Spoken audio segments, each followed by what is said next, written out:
प्रेम से बोली गंगा मैया की जय। आइए सभी श्रोतागण गंगा दशहरा व्रत कथा का श्रवण करते हैं। गंगा दशहरा के पावन अवसर पर गंगा स्नान, गंगा पूजन तथा इससे संबंधित पौराणिक कथा सुनने का विशेष महत्व। किस प्रकार माँ गंगा अवतरित हुई। पौराणिक काल में अयोध्यापति महाराज सागर ने एक बार विशाल यज्ञ का आयोजन किया और उसकी देखरेख की जिम्मेदारी अपने पौत्र अंशुमान को सौंप दी। यज्ञ में विघ्न डालते हुए देवराज इंद्र ने राजा सागर के यज्ञीय अश्व का अपहरण कर लिया और उसे ले जाकर पाताल लोक में कपिल मुनि के आश्रम में बांध दिया।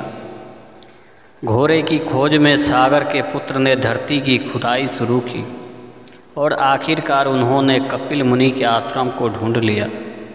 इस कोलाहल से कपिल मुनि की तपस्या भंग हो गई और जब उन्होंने क्रोधित होकर आंखें खोली तो उनकी क्रोध अग्नि में राजा सागर के हजारों पुत्र जलकर भस्म हो गए।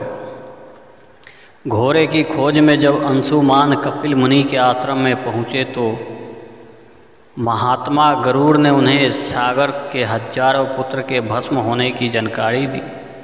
साथ ही गरुड़ जी ने यह भी बताया कि सभी भस्म हुए लोगों को मुक्ति केवल माँ गंगा के पवित्र जल से मिल पाएगी, जिसके लिए उन्हें स्वर्ग से धरती पर लाना होगा।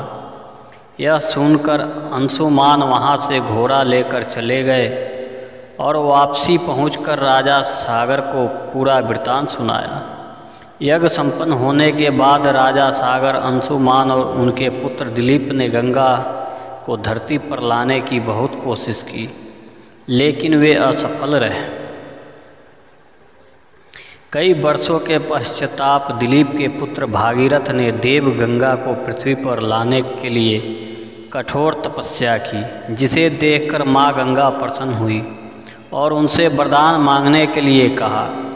राजा ने माँ से धरती पर आने का आग्रह किया, जिससे उनके पूर्वजों की आत्मा को शांति मिल पाए।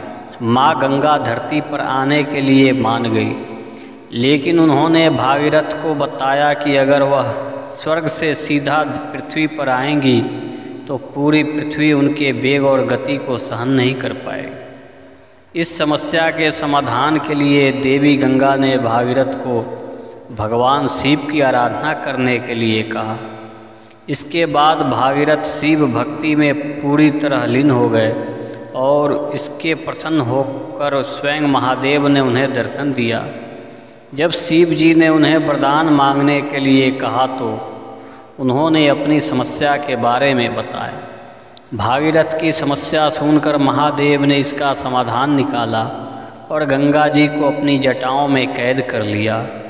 फिर जटा से एक लट को खोल दी, जिससे देवी गंगा 7 धाराओं में पृथ्वी पर प्रवाहित हुई। इस प्रकार भागीरथ माँ गंगा को धरती पर लाने में और अपने पूर्वजों को मुक्ति दिलाने में सफल रहे। भागीरथ के कठोर तप के कारण ही गंगा जी को धरती पर भागीरथी नाम से भी जाना जाता है। इस प्रकार गंगा दशहरा के दिन जो कोई गंगा में स्नान करता है, दान पुण्य करता है और कथा को श्रवण करता है, उनके सभी पापों से मुक्त हो जाते हैं, उनके पूर्वजों का उद्धार होता है। प्रेम से बोलिए गंगा मैया की जय।